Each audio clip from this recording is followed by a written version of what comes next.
அபிராமபட்டனுடைய அழைப்பை ஏற்று அம்பிகை நேரிலேயே காட்சி தந்ததாக இந்த வரலாறு கூறுகிறது.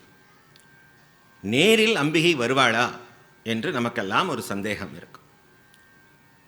ஒரு பூ படத்துலேருந்து விழுந்துட்டா ஆஹா அம்பாள் அருள் புரிஞ்சிட்டா என்ன நம்ம சந்தோஷப்பட்டுக்கலாம். ஏதாவது ஒரு நன்மை நடக்கும் பொழுது இது அம்பாளோட அருள் தான், நிச்சயமாக நமக்கு இந்த நன்மை நடந்திருக்கு என்று நம்ம சொல்லுவோம். ஆனால் அதே இது நம்ம தோற்று போகும் பொழுது, நம்ம பிறரால் அவமானப்படுத்தப்பட்டு விடும் பொழுது, பிறர் எதிரிலே நாம் கீழே வீழ்ந்து விடும் பொழுது, அன்றைக்கே ஜோசியக்காரன் சொன்னான் இது 7:30 என்று சொல்லி 7:30 கூப்பிடுவோம், 8:30 கூப்பிடுவோம், 9:30 கூப்பிடுவோம். அதனால தான் நமக்கு துன்பம்னு சொல்லுவோம். அப்போ இன்பமும் துன்பமும் நன்மையும் தீமையும் வெற்றியும் தோல்வியும் வாழ்வும் தோல்வியும் வரக்கூடிய, வாழ்வும் தாழ்வும் வரக்கூடிய எந்த காலமாக இருந்தாலும் அந்த அம்பிகையை மறக்காம, அந்த தெய்வத்தை மறவாத நிலையிலே நாம் இருந்தால் அம்பிகை நேரில் வருவாள். வெற்றி பெறும் பொழுது வாழ்த்துவதும், தோற்று போகும்போது தூற்றுவதும் நம்முடைய அறியாமை. என்றைக்கும் நம்முடைய வெற்றிக்கும் தோல்விக்கும் நம்முடைய கர்ம வினைகள்தான் காரணம், தெய்வம் ஒருபோதும் காரணமாக ஆகாது. அதனால் எப்பொழுதும் இன்பத்திலும் துன்பத்திலும் நாம் தெய்வத்தை, அம்பாளை மறவாமல் இருக்க வேண்டும். அப்பொழுது அந்த அம்பிகையை நேரில் காண முடியும். அந்த வைராக்கிய நிலையை நேற்றைக்கு பேசணும். அதுதான் வைராக்கிய நிலை. அந்த வைராக்கிய நிலை இருந்தால் அம்பாளை நம்ம நேரிலே காணலாம். அபிராமபட்டன் அம்பாளை நேரிலே கண்டான். அந்த வரலாற்றைத்தான் இந்த அபிராமி அந்தாதியிலே 50வது பாடல், நாயகி நான்முகி நாராயணி கை நளின பஞ்ச சாயகி என்கின்ற அற்புதமான அழகான பாடல்.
நாராயணி கை நளின பஞ்சசாயகி சாம்பவி சங்கரி சாமளை சாதினச்சு வாயகி மாலினி வாராகி சூலினி மாதங்கி என்றாயகி ஆதி உடையாள் சரணம் அரணமகே சரண அரணமகே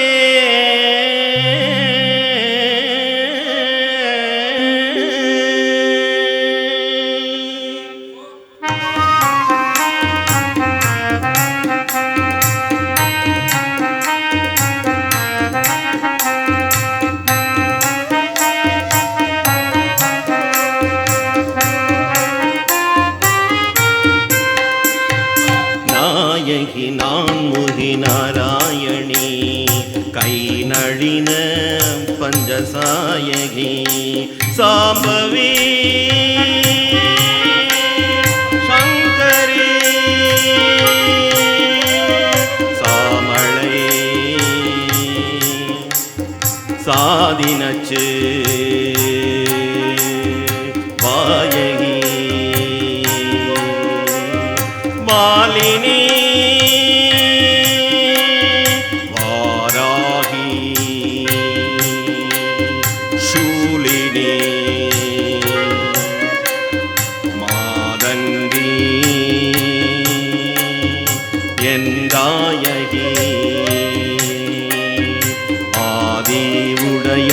சரணம் அரண் நமக்கே.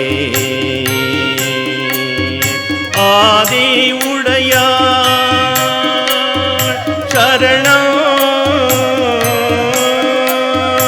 அரண் நமக்கே, அரண் நமக்கே, அரண் நமக்கே.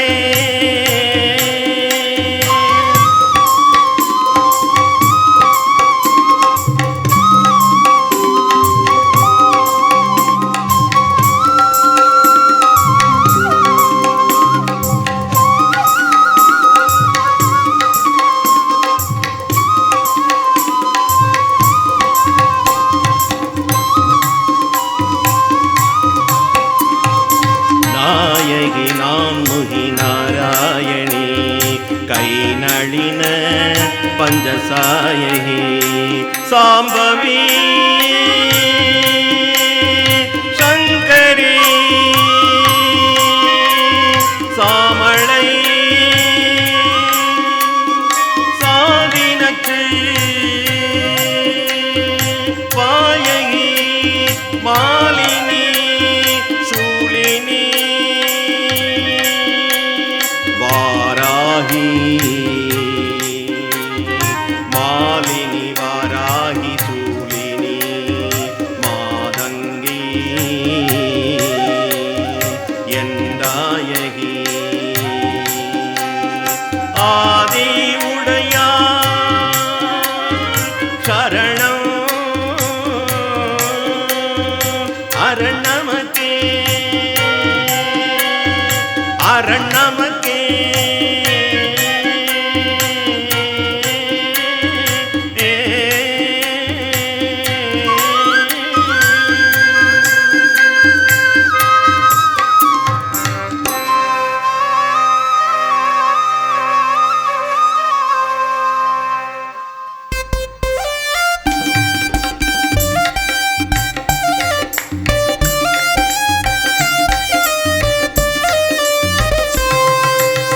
அபிராமியே எங்கள் அபிராமி